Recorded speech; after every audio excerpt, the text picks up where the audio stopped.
যে কপালে সেজদা নাই, এই আব্বা, এটা কোনো জীবন না রে বাপ। সেজদাবিহীন জীবন জানোয়ারের জীবন, আল্লাহবিহীন জীবন হাইওয়ানের জীবন। আল্লাহর গোলামি, আল্লাহর আনুগত্য, এটা যার জীবনে নাই, আমি যদি আরো মারাত্মক বলি তাহলে আরো সাংঘাতিক কথা হইল, আল্লাহ বিহীন জীবন, সেজদাবিহীন জীবন, আল্লাহর কথার আনুগত্যবিহীন জীবন, মনের খেয়াল খুশি, মনের চাহিদা পূরণ যেই জীবন, ওই জীবন কুত্তার জীবন, কুত্তার জিন্দিগি, কুকুরের জীবন, কুত্তার জীবন। এটা কোরআন শরীফের আয়াত। এখানে উপযুক্ত ওলামায়ে কেরাম আছে, আপনার বিশ্বাস না হলে আপনি জিজ্ঞাসা পরে। কোরআনের আয়াত, আল্লাহ বলছেন ওয়াত্তাবা হাওয়াহু ফামাসালুহু কামাসালিল কালব। মনের চাহিদার যে অনুসরণ করে, আল্লাহর বিধানের কোনো তোয়াক্কা করে না, আল্লাহ বলে তার উদাহরণ কামাসালিল কালব, কুত্তার মতো। ডাইরেক্ট বলছেন আল্লাহ, কুত্তার মতোই জীবন, কুকুরের জিন্দেগি সেটা। নাউজুবিল্লাহ, এর চাইতে বড় কথা আর কি হইতে পারে? আল্লাহ তাআলা বলছে, যে দিল আমাকে নিয়ে ভাবে না, যে কান আমি আল্লাহর কথা শুনে না, যে চোখ আমি আল্লাহর কুদরত দেখে না, আল্লাহ তাআলা বলছে ওই মানুষটা জানোয়ারের মতো। উলাইকা কাল আনআম, সে জানোয়ারের মতো। এজন্য মানুষ জানোয়ার হয়, জানোয়ার মানুষ হয় না। মানুষ ছাগল হয়, ছাগল মানুষ হয় না। মানুষ গরু হয়, গরু মানুষ হয় না। মানুষ কুকুর হয়, কুকুর মানুষ হয় না। কথা বোঝেন নাই? জানোয়ার যত ভালোই হোক, জানোয়ার কোনো মানুষ হয় না। মানুষ জানোয়ার হয়। উলাইকা কাল আনআম ইন হুম ইল্লা কাল আনআম কামাসালিল কালব। আল্লাহ যখন আযাব দিছে পূর্ববর্তী জাতিতে, বনি ইসরাইলের মধ্যে আল্লাহ যখন আযাব দিছে, আযাব দিতে গিয়া আল্লাহ তাআলা আল্লাহর নাফরমানির কারণে জানোয়ারই বানায় দিছে ডাইরেক্ট। কুনু কিরাদাতান খাসিইন। আল্লাহ বলছে, যা নাফরমান, আমার পাপ করলি, কোনোভাবে আমি এত বললাম আমার নবীর মাধ্যমে, শুনলি না, যা নিকৃষ্ট বান্দর হইয়া যা, যা বান্দর হইয়া যা। তো ফলে সেই মানুষগুলো বান্দর হয়ে গেছে। কি হয়ে গেছে? তাহলে বোঝা গেল মানুষ কি হয়? জানোয়ার হয়। কথা বলে না? কিন্তু কোন জানোয়ার মানুষ হয়েছে নি কোনোদিন? শুনছেন নি কোনোদিন? জীবনে কোনোদিন? যত বড় বুজুর্গি, জানোয়ার মানুষ হয় না, মানুষ জানোয়ার হয়।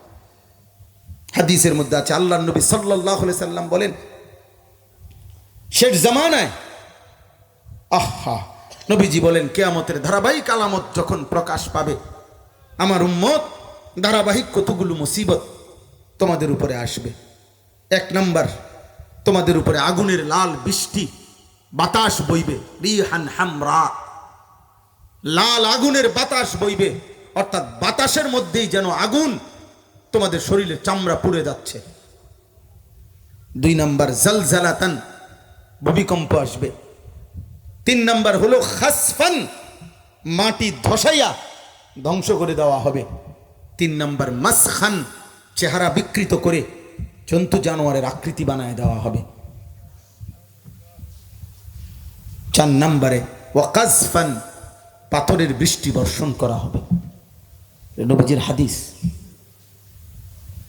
ধীরে ধীরে আব্বা, তোমরা বলছি আব্বা, মুসলমানের সন্তান, গুনার মাত্রা বাড়াইও না আব্বা, এত নারী দেখো না, এত ছবি দেখো না রে আব্বা, এত উলঙ্গ নাচ দেখো না, মোবাইল নিয়ে এত পাগল হয়ে যাইও না। একদিন দেখবা তুমি কিংবা তোমার প্রজন্ম এই গুনাহ করতে করতে আর মানুষের চেহারা নাই, আর মানুষের চেহারা নেই। হয়তো কোনোদিন ভোরে পৃথিবী দেখবে জন্তু জানোয়ার হয়ে গেছে। আল্লাহর আযাব আসে প্রতিটা ভোরে। মূলত আযাবের সময় ভোর, আল্লাহর শাস্তির মূল সময় ভোরবেলা, আল্লাহর সাহায্যের মূল সময়ও ভোরবেলা। এজন্য ফজরের নামাজকে বলা হয় টার্নিং, পরিবর্তন, ইনকিলাব। ইনকিলাবের সময় ফজর, ফজরের সময় জালেমের উপরে আযাব আসে, আর ফজরের সময় মুমিনের উপরে বিজয় আসে। কোরআনুল কারীমের মধ্যে আছে কওমে লূত, লূত আলাইহিস সালাম একজন নবীর নাম। ওনার কওম, ওই নবীর জাতি নিকৃষ্ট পাপী ছিল, পুরুষে পুরুষে অপকর্ম করত, নাউজুবিল্লাহ। এই জঘন্য পাপ থেকে একে তো কুফরি করত, শিরিক করত, মূর্তি পূজা করত, আরেক দিকে এই পাপ করত। আল্লাহ নবী লূত আলাইহিস সালাম দিবানিশি তাদেরকে নিষেধ করছেন, কোনোভাবেই তারা ফিরে নাই। তিনি বহুবার তাদেরকে বলছেন আল্লাহর আযাব আসবে, আল্লাহর আযাব আসবে, কিন্তু তারা শুনে নাই। একদিন আল্লাহ তাআলা চূড়ান্ত ফয়সালা দিয়ে ফেলছে, ফেরেশতাকে বলছে ওই লূত আলাইহিস সালামের কওমের মানুষগুলো, মনে করেন একটা এরিয়া যেতটুকু তাদের, আল্লাহ বলছে পুরা এরিয়াটা নিয়ে 7 তবক জমিনের নিচের মাটি উঠাইয়া ফেরেশতাকে বলছে যে তুমি উঠাও। ফেরেশতা একদম জমিনের তলদেশ থেকে এই মানুষগুলোকে আলগি দিছে, সব ঘর বাড়ি বসত, তাদের গাদা ঘোড়া কুকুর বিড়াল মানুষ জন্তু সব লইয়া একসাথে পুরা এলাকাটা আলগি দিয়া লাইছে। আসমানের কাছে নিচে আল্লাহ তাআলা বলেন, আমরা কিতাবে পড়ছি, আসমানের প্রথম আসমানের ফেরেশতারা এই কওমে লূতের জন্তু জানোয়ার যে চিল্লাইতেছে এই আওয়াজ শুনছে। আল্লাহ তাআলা বলছে এবার উল্টানি দাও, ঠিক বরাবর আবার 7 তবক জমিনের নিচে আসার মারো। আসার মারছে, তাহলে উপরের মানুষগুলো সব কই গেছে? নিচের মাটি কই আসছে? উপরে চলে আসছে। এবার আল্লাহ পাথরের বৃষ্টি বর্ষণ করে উপরে তাদেরকে ধ্বংস করে দিছে, নাউজুবিল্লাহ। এই যে আযাব দিছে কোরআন শরীফে স্পষ্ট আছে। ওই ফেরেশতা জিজ্ঞেস করছে আল্লাহ, তাগরে যে আলগিটা দিমু, আযাবটা দিমু, উঠামু আলগি দিয়া ফালামু, কোন টাইমে? আল্লাহ বলছে ইন্না মাউইদাহুমুস সুবহ আলাইসা সুবহু বিকারীব। আযাবের সেই সময়টা হচ্ছে সুবহ, মানে ভোরবেলা, ফজরের ওয়াক্ত। সুবহে সাদিক এটা হলো কিসের ওয়াক্ত? ফজরের। সেই টাইমে ধ্বংস করছে। কওমে আদ, হুদ আলাইহিস সালামের জাতি আল্লাহর নাফরমানি করছে। এই পৃথিবীতে সবচেয়ে মজবুত জাতি, শক্তিশালী জাতি আল্লাহ বানাইছিলেন, যাদের সাধারণ মানুষটা 40 হাত লম্বা হইত। 40 হাত লম্বা সাধারণ কোনো মানুষ। এই জাতিকে আল্লাহ তাআলা আল্লাহর নাফরমানির কারণে একটানা 7 দিন 7 রাত 7 লায়ালিন ওয়া 8 আইয়াম, 7 রাত 8 দিন টানা ওই জাত কওমের উপরে ঝড় তুফান দিছে। অনবরত ঝড়, ঘূর্ণিঝড় হইছে টানা। আল্লাহ তাআলা বলেন ওই ঘূর্ণিঝড়ে 7 রাত 8 রাত্রের 8 দিনের আযাবে তুদাম্মিরু কুল্লা শাইইন বিআমরি রাব্বিহা, আল্লাহর আদেশে সবকিছু তছনছ হয়ে গেছে। ফাআসবাহু লা ইউরা ইল্লা মাসাকিনুহুম, ফাআসবাহু ভোরবেলা ফজরের ওয়াক্তে দেখা গেছে তাদের ঘরগুলো ছাড়া একটা মানুষ, কোলের বাচ্চা দুধের বাচ্চা কেউ বাইচা নেই। এই ভোরবেলা ফাআসবাহু, কোন বেলা বলেন না কেন? ভোরবেলা আযাব আসে, ভোরবেলা। কওমে সামুদ, সালেহ আলাইহিস সালামের জাতি আল্লাহর নাফরমানি করছে। আমি সংক্ষেপে বলতেছি, আল্লাহ তাআলার আযাব আসছে। ফেরেশতা একটা চিৎকার দিছে রাত গভীরে, শেষ প্রহরে, এক চিৎকারে মানুষ সব উল্টাইয়া পইরা তাদের ঘরে যে যেখানে ছিল মরে পড়ে আছে। আল্লাহ বলে ফাআসবাহু ফি দারিহিম জাসিমিন, ভোরবেলা দেখা গেল তারা সকলেই তাদের নিজ নিজ ঘরে ঘুমন্ত অবস্থায় উপুর হইয়া পড়ে মরে আছে। কোন বেলায়? ফাআসবাহু, ভোরবেলা। কারুন, আপনারা নাম জানেন না? এই কারুনকে আল্লাহ তাআলা আল্লাহর নাফরমানির কারণে, কারুন তার সম্পদের যাকাত দিতে চায় নাই। আল্লাহ তাকে অঢেল সম্পদ দিছে, কিন্তু সে জাকাত দেয় নাই, আল্লাহর পথে খরচ করতে রাজি হয় নাই। সে বলছে আমি আমার বুদ্ধি খাটাইয়া পয়সা কামাইছি, ইন্নামা উতীতুহু আলা ইলমিন ইনদি, আমার ব্রেন খাটাইয়া এসব কামাইছি, আমি দিমু কেন আল্লাহর জন্য? আল্লাহ বলছে আমি তাকে আযাব দিলাম। ওয়া খাসাফনা বিহি ওয়া বিদারিহিল আরদা, একদিন শেষ বেলা রাত গভীরে আমি ওই কারুনকে তার সমস্ত ধনভাণ্ডার, ঘর সহ, স্বর্ণ রৌপ্য মণি মুক্তার ভাণ্ডার সহ জীবন্ত মাটির নিচে দাফন করে দিলাম। ওইখানে আছে ওয়া আসবাহাল্লাযীনা তামান্নাউ মাকানাহু বিল আমস, ভোরবেলা ফজরের ওয়াক্তে, ভোরবেলা মানুষ যখন ঘুম থেকে জাগছে, মানুষ দেখছে কারুন আর তার ধনভাণ্ডারের এই পরিণতি যে মাটির নিচে দাফন হয়ে গেছে। তখন এই ভোরবেলা এই আযাব দেখে গতকালকে পর্যন্ত যারা কারুনকে নিয়ে আফসুস করতো, তারে আল্লাহ কত দিছে, আমগরে যদি দিত, কোরআনে আল্লাহ বলছে ওই মানুষগুলো আল্লাহর কাছে দুই হাত তুলে কৃতজ্ঞতার শুকর আদায় করছে যে আল্লাহ আপনার কত বড় ইহসান, এই বেঈমানের মতো আমগরে দিছেন না, দিলে তো আজ আমরাও গেছিলাম বলে। বোঝেন নাই কথাটা? তাহলে এই কথাটা কখন বলছে? ও আসবাহা, ভোরবেলা। কোন বেলা? ভোরবেলা। কোরআনে সূরা কাহাফের মধ্যে আছে একজন লোক, আল্লাহ তাকে বিশাল বড় খেজুর আঙ্গুরের বাগান দিছে, বাগানের মধ্যে সর্বদাই অঢেল ফসল হইতো, ফল হইতো। তো তার বাগানের পাশে একজন গরিব ইমানদার মোমেন ছিল, কিন্তু এই লোকটা ছিল মুশরিক, বেঈমান, নাফরমান।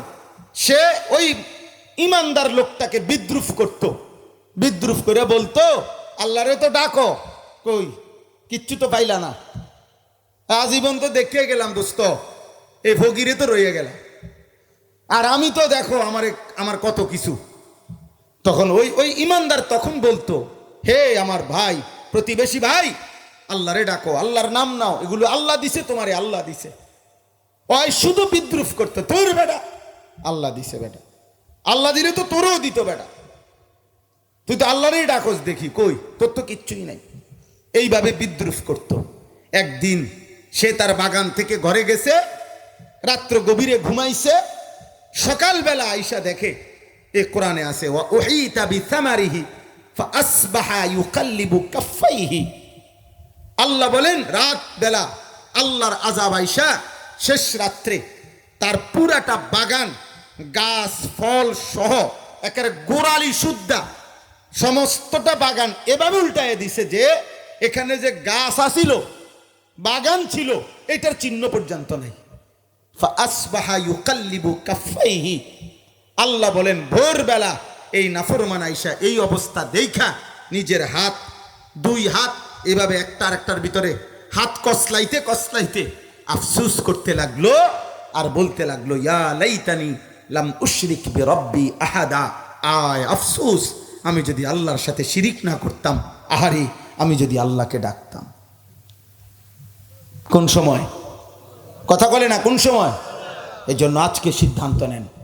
এই যুব সমাজ, মাওলানা সাহেব বললেন, অনেক মেহনত করেছে, অনেক কষ্ট করেছে।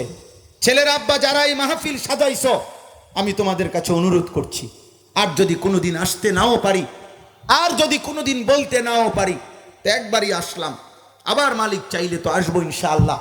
কিন্তু আমার আবদার রইল, শুধুমাত্র প্রদর্শন। আমরা একটা মাহফিল করছি, লোক হইছে, আমরাও মানুষ হইছে, রাত 12টা পর্যন্ত মানুষ আসিল না রে ভাইয়া। এই সমস্ত ফুটাঙ্গিরি মুটাঙ্গিরি মারার কিচ্ছু নাই, এগুলো কোনো কিছু না।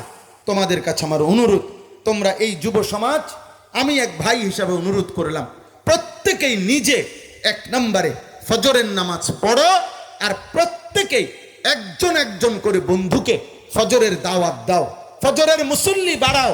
ইনশাআল্লাহ ফজরের মুসল্লি বাড়লে মাহাদির সৈনিক বাড়বে, ইমানের বিজয় হবে, বিশ্বময় কালেমার পতাকা উড়বে ইনশাআল্লাহ। কোনো সন্দেহ নেই, কোনো সন্দেহ নেই। আব্বা সেজদা ছাড়া আমাদের নিরাপত্তা আসবে না। আমাদের 8 বছরের বোন দর্শিতা, আমাদের 8 বছরের বোন, 8 বছরের মুসলিম কন্যা, যেই বাংলার জমিনে 92% চাইতে বেশি মুসলমান, যেই জমিনে 3 লক্ষের চাইতে বেশি মসজিদে প্রতিদিন 5 ওয়াক্ত নামাজের আজান হয়, যেই বাংলাদেশে এত দাড়িওয়ালা টুপিওয়ালা, এত মসজিদ মাদ্রাসা চারিদিকে, সেই মুসলমানের বাংলাদেশে 8 বছরের কন্যা বোন যদি ধর্ষিতা হয়ে তার শরীরটা যদি কাইটা তার কল্লা তার দেহ থেকে আলাদা করে যেই বেঈমান, যেই নাফরমান, সেই দেশে আর আমরা ভাই চালাপ হইল কি ভাই? বলো নওজোয়ান, ওই দেশে আমরা বেঁচে থাকার আর অর্থ কি? আগামী দিনে তোমার বোন, তোমার ছোট্ট বোনের নিরাপত্তা কি? আপনারা যারা বাবা, আপনাদের ছোট্ট মেয়ের নিরাপত্তা কি? বৈশা বৈশা প্রত্যেকের হাতে হাতে, হে বাবারা, প্রত্যেকে ছেলে ফেলের হাতে একটা একটা মোবাইল দিয়া দেন, দেন সবাই মিল্লা মোবাইল দিয়া দেন। দে আব্বা তোর হাতে মোবাইল তুলে দিলাম, নারী দেখ, নর্তকী দেখ, উলঙ্গ ছবি দেখ, জিনার ব্যভিচারের দৃশ্য দেখ। হারাম ছবি দেখতে দেখতে এক এক যুবক কুত্তার মতো হয়ে যায়, কুত্তার মতো। যৌন চাহিদা পূরণের জন্য, লজ্জাস্থানের চাহিদা পূরণের জন্য এই নাফরমান কুত্তার জানোয়ারের মতো হয়ে যায়। ফলে আর তার কাছে আল্লাহ, খোদা, আখেরাত, ইজ্জত, সম্মান কিচ্ছু থাকে না। 2 মিনিট আমার একটা অনুরোধ, আমার জীবনের একটা মেহনত এটা। আমার শায়েখ আল্লামা মুফতি মুশতাকুন নবী কাসিমি হজরত আমার এই আদেশ দায়িত্ব দিছেন, ফজরের মুসল্লি বৃদ্ধির জন্য সারা বাংলাদেশে ক্যাম্পেইন করা, প্রচারণা করা।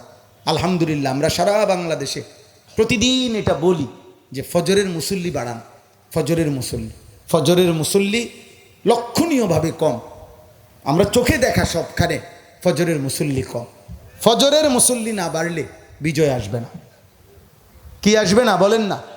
বিজয় আসবে। ফজরের মুসল্লি বাড়াইতে হবে। এই জন্য সবাই চেষ্টা করেন ফজরের মুসল্লি বাড়াইতে। আমার স্বপ্ন, আমার বাংলাদেশের সমস্ত কিশোর, যুবক, নওজোয়ান আল্লাহর দিকে ফিরবে, আল্লাহকে চিনবে, আখেরাতকে চিনবে। আমি নিজে, আমার একটা ছোট মাদ্রাসা আছে কুমিল্লা ক্যান্টনমেন্ট, ময়নামতি সাহেবের বাজার, ওইখানে আজকে 10 বছর আমার এই ছোট মাদ্রাসাটা। আলহামদুলিল্লাহ, হেদায়েতুন্নাহু আপনাদের সাধারণ হিসাবে ক্লাস 8 পর্যন্ত ধরেন, নুরানি, নাজেরা, হিপস বাচ্চাদের মাদ্রাসা। 534 জন ছাত্র আছে, 34 জন শিক্ষক কর্মচারী আছে। আলহামদুলিল্লাহ মাদ্রাসা। কিন্তু আমি মাদ্রাসার এক অংশে আরেকটা বড় জায়গা কিনছি, 115.5 শতক জায়গা, একসাথে প্রায় 2,67 লাখ টাকা জায়গার দাম, মাটির দাম। আমার উদ্দেশ্য হইল সারা বাংলাদেশের স্কুল, কলেজ, ইউনিভার্সিটির যত ছেলে আছে, জেনারেল ছেলে এবং সাধারণ মুসলমান, ওইখানে আমি একটা পূর্ণাঙ্গ মাদ্রাসা করতে চাই। আমার এই মাদ্রাসার এনে আলাদা, ওইখানেই আরেকটা উদ্দেশ্য হলো সারা বছরের যেই কোনো দিন, যেটুকু সময় যার আছে, যেই কোনো মানুষ আল্লাহর দিন শিখার জন্য যে যেটুকু সময় নিয়ে পারে ওইখানে যাবে, দিন শিখবে। অজু, নামাজ, সূরা, কেরাত, দোয়া, কালাম, রুকু, সেজদা, এগুলা যে 3 ঘন্টা 3 ঘন্টা, যে 30 ঘন্টা 30 ঘন্টা, যে পারবে একদিনই শিখো। নবীজির সাহাবী আয়েশা নবীজিকে বলছে, ইয়া রাসূলুল্লাহ, আমাকে নামাজ শিখিয়ে দেন। হাদিসে আছে, নবীজি বলছে, তুমি আমাদের সাথে 2 দিন থাকো। সাহাবী 2 দিন থাকছে। আল্লাহ নবী বললেন, তুমি আমার সাথে 2 দিন থেকে 10 ওয়াক্ত নামাজ কি দেখেছ? সাহাবী বললেন, হ্যাঁ। আল্লাহ নবী বললেন, তাহলে এভাবেই নামাজ পড়ো। হযরত মালিক ইবনুল হুয়াইরিস, বুখারীর রওয়ায়াত, তিনি বলছেন, আমরা 14-15 বছরের ছেলে পেলে কয়েকজন একসাথে 10-15 জন নবীজির কাছে আসলাম। এসে বললাম, আমরা আপনার কাছে থাকতে চাই। নবীজি অনুমতি দিছেন। আমরা 20 দিন ফাআকামনা ইনদাহু 20 ইয়াওমান, 20 দিন আমরা নবীজির কাছে ছিলাম, দিন শিখলাম। অজু, নামাজ, দিন, সূরা, কেরাত, দোয়া, কালাম, প্রয়োজনীয় মাসআলা মাসাইল নবীজির কাছে শিখছি। 20 দিন পরে নবীজি বললেন, ইরজিউ ইলা আহলিকুম, তোমরা তোমাদের এলাকায় ফিরে যাও। ওয়া আল্লিমুহুম, তোমাদের পরিবারের লোকজনদেরকে দিন শিখাও। এবং ওয়াসাল্লু কামা রাআইতুমুনি উসাল্লি, আমাকে যেভাবে নামাজ পড়তে দেখলা এভাবে নামাজ পড়ো। ওয়া ইজা হাদারাতিস সালাহ ফালিউআদ্দিন আহাদুকুম, নামাজের যখন ওয়াক্ত হবে তোমাদের একজন আজান দিও। ওয়ালিয়া উম্মাকুম আকবারুকুম, তোমাদের মধ্যে বয়সে যে বড় সে ইমামতি কইর। তাহলে 20 দিনে নবী তাদেরকে এমন শিখাইছে যে এবার তাদেরকে ইমামতির উপযুক্ত বানায় দিছে। ভুল করেন এই যুবকরা যারা এই মাহফিল সাজাইছে, তোমাদের কাছে আমার অনুরোধ, ফজর ক্যাম্পেইন অর্থাৎ ফজরের মুসল্লি বাড়ানোর জন্য কি করা যায় তোমরা তোমাদের জায়গায় উদ্যোগ নিও। আল্লাহ তোমাদেরকে তৌফিক দান করেন। অনেক শ্রদ্ধেয় মুরব্বী হাজরাত ওলামায়ে কেরাম এসেছেন। আল্লাহ তাআলা প্রত্যেকের কলিজার ভিতরে উম্মতের ফিকির দান করেন, কওম ও মিল্লাতের ফিকির দান করেন। আমিন।